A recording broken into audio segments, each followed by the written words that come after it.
Welcome top news today. Chances of a government shutdown grew Monday as Republicans concluded that they would be unable to reach a long-term spending accord by the Friday deadline.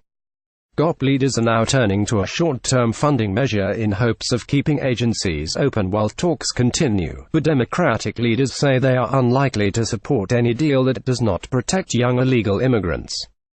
Aides to key negotiators from both parties plan to meet Tuesday in an effort to rekindle budget talks, setting up a Wednesday meeting of the leaders themselves. If they cannot agree, the government would shut down at midnight Friday for the first time since 2013.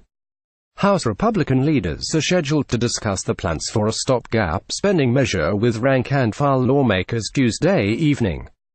Hopes of a deal to keep the government open have been complicated by lingering mistrust following an Oval Office meeting last week in which, according to several people familiar with the gathering, President Trump used vulgar terms to describe poor countries sending immigrants to the United States.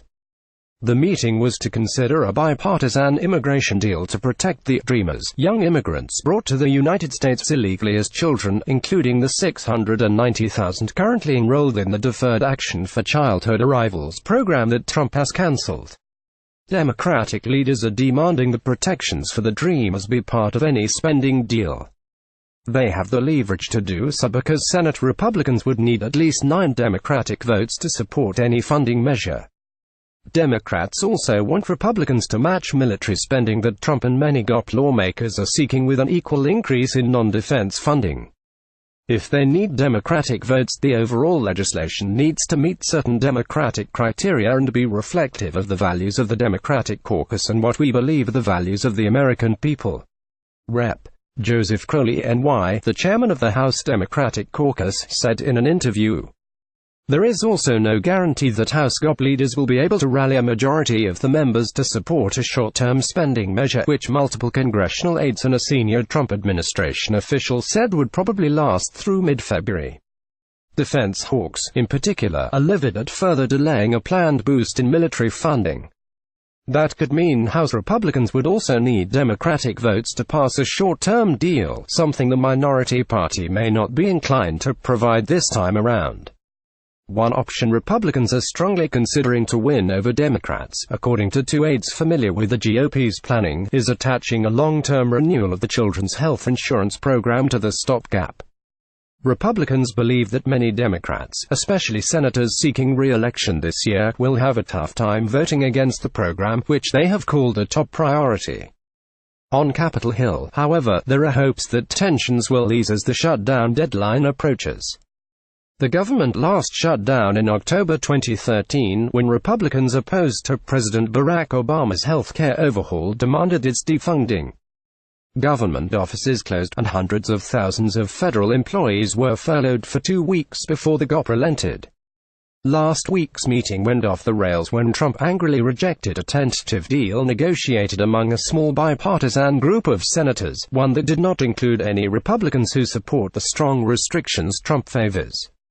That deal would offer dreamers an eventual path to U.S.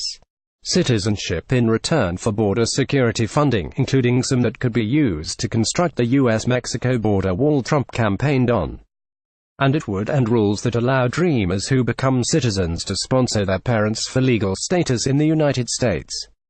The deal also would curb a diversity lottery system that grants visas to 55,000 people from countries with low immigration each year.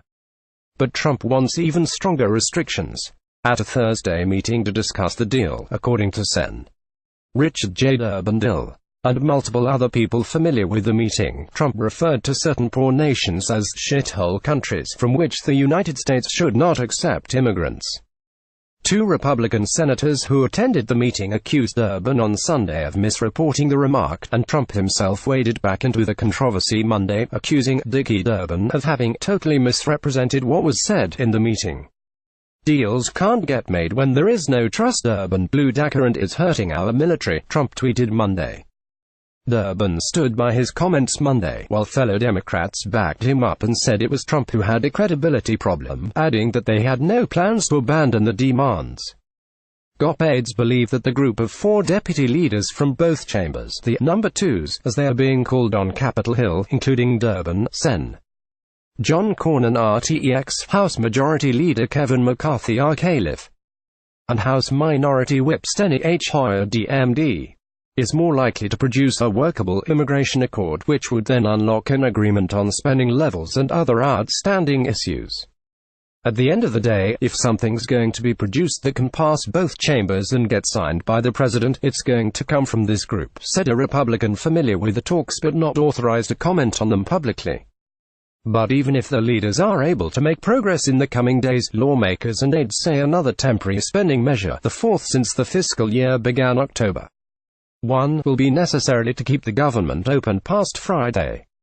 When the Senate returns to work Tuesday, its first official order of business will be a procedural vote on reauthorizing the government's authority to conduct foreign surveillance on U.S. soil. Senate GOP leaders are hoping to send the measure to the president's desk with bipartisan support this week. That leaves the chamber with perhaps only 2 full legislative days to pass a short-term funding measure, depending on what happens in the House. Even if we had a deal, which we don't, there's no time left to draft it, said a senior Senate Republican aide, who was granted anonymity to speak candidly. There was frustration and uncertainty among some GOP congressional aides and lawmakers Monday over the state of the spending talks. The discussions appeared to be headed in a positive direction until the president dropped a grenade into the middle of everything, said a second Senate GOP aide, also granted anonymity to speak candidly.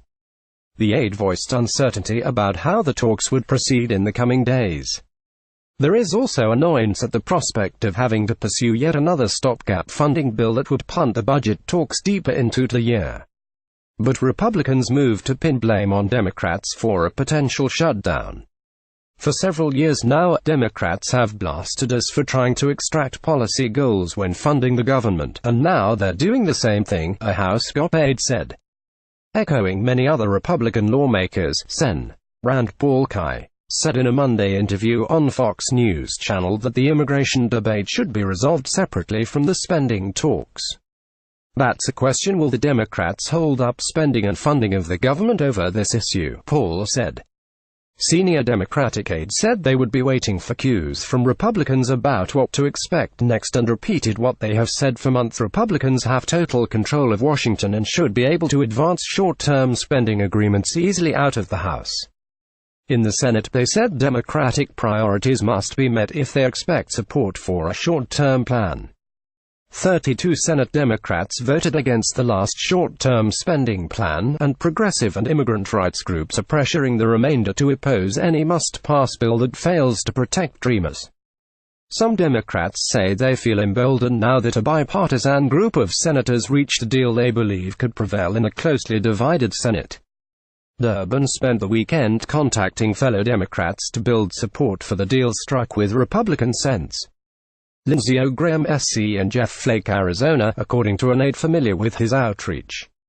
We've shown a willingness to do the right thing, and we've shown a willingness to work in a bipartisan fashion, said Sen. Brian Schatz Hawaii. The problems are on the Republican side, but praise for the deal was not universal among Democrats. Crowley said it was not a deal that I would support, citing funding for border infrastructure that could include Trump's wall. I think there was some good aspects in terms of progress being made within that process, but I think the bill fell short in terms of what I believe is a bill that would pass muster for me personally, and I think for many colleagues in the House Democratic caucus as well, he said. Rep. Luis V. Gutierrez-Dill, a long-time proponent of comprehensive immigration reform, warned that you have to be very, very careful in embracing anything from the Senate because when it gets to the House it dies. He cited the collapse of a 2013 bipartisan immigration bill that passed overwhelmingly in the Senate before being shelved by the GOP-dominated House. A close ally of Durbin, Gutierrez said he has not yet seen a formal document outlining the bipartisan Senate compromise and would withhold judgment. However, he said he's wary that Democrats might once again be heading down that slippery slope and ceding too much ground in talks with Republicans. First, it was get some border wall enhancements for the Dreamers. Now, they took 200,000 Salvadorans hostage and they want to do more. Gutierrez said, referring to the roughly 200,000 people from El Salvador with temporary protected status now set to expire in September 2019. Across the country over the weekend, Democrats continued harping on Trump's remarks in the Oval Office and said they would draw a hard line against the president's policies. In Boston on Monday, Sen. Elizabeth Warren Demas used a speech at an event marking the Martin Luther King Jr. holiday to tell the crowd, "We face the challenge of an openly racist president of the United States," according to local news reports. In Michigan, Sen. Debbie Stabenow Mitch called Trump's comments terrible and divisive. At an appearance in Atlanta on Saturday, Sen. Cory Booker D.J. urged Trump's critics to speak out and put pressure on lawmakers. "This is not a time to be neutral. This is not a time in this country's history that we should treat our political space like a spectator sport and sit on the sidelines." And Sen. Kamala D. Harris D. Califf, speaking at a breakfast kicking off a holiday parade in Los Angeles, suggested that Trump was politically profiting off of sowing hate and division in our country. "We know these are dark times that require us to fight and march and resist," she added.